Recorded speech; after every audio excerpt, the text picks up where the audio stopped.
Hi everyone, I'm Tabitha, and today we're talking about writer's block. Writer's block, as we're defining it today, is that moment when you already have a story idea that you've already started, you have writing time to sit down and work on it, and the words won't come. Writer's block can be the most annoying thing. So today we're going to talk about my 5 tips for how to deal with that dreaded block. Tip number 1, free write. Sometimes the problem with a story is that there's something rolling around in our brain in our personal life that's just in the way and it's blocking us from being able to work on the story. When that's the case, free write is my favorite method.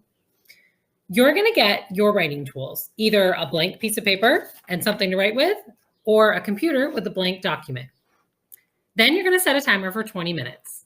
The only rule for free write is during that 20 minutes, you have to be writing. Pencil moving the whole time or fingers typing the whole time. It doesn't matter what you write about. Whatever comes to your brain is fair game. So if you're thinking about this crazy lady on YouTube who told you to try free writes, write about that. If you're hung up on something that happened at work, if you've been dying to tell someone a great story, or if you're totally irritated by a family member, write about that. Free writes allow you to take whatever in your brain is blocking you and get it out of there so that you can focus on your story. Tip number 2, change the process.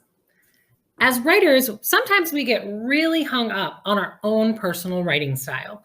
So when you're feeling blocked, one of the best things to do is to change something about that process. If you're normally a write in the morning kind of person, try writing at night. If you're normally a typing person, try handwriting a scene. You can try listening to classical music, listening to no music, or listening to a playlist based on the feeling of your coming scene. You can try writing in a different location or visiting a coffee shop you've never been to. You can try writing outside. Basically, take something about your process and try it in a different way. It can't hurt, and maybe it'll help you get unstuck. Tip number 3, try a crazy idea. Sometimes, if we can't figure out what about a story is blocking us, it works to give ourselves permission to try something completely outside of the box. Kill a character. Add a character. Add a scene or a situation for your main character that they would never have to experience. Pick them up and put them in a different setting. Try blowing something up or making something disappear. Try something crazy and ridiculous. Then play that scene out and see what happens.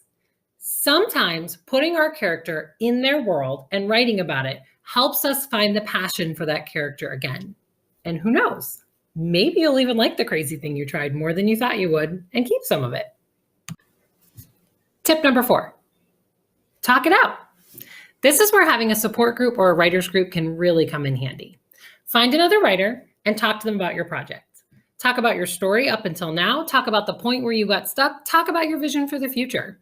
If the other writer has ideas, listen to them. But most important, keep talking about it. Finding that passion for your character can really help unstick you on the process.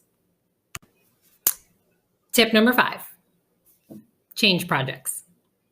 Sometimes we just need to give ourselves permission to try something else. This comes from the idea that there is no such thing as writer's block, just project block. So if you're having trouble finding the passion for your story again and you feel like you've tried everything else, give yourself permission to put it down and write something different.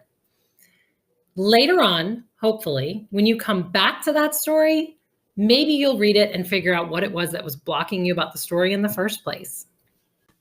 Okay, that's it for me and my 5 tips for what to do when you're battling the dreaded writer's block. I hope you found at least one little tidbit you could use, because if I help even one person, then I've done what I set out to do here. Drop me a comment and let me know if you have any questions or if something worked for you. Don't forget to hit that subscribe button so you'll know when I'm back. Keep plotting the path to your dreams, and I'll see you next week. Bye.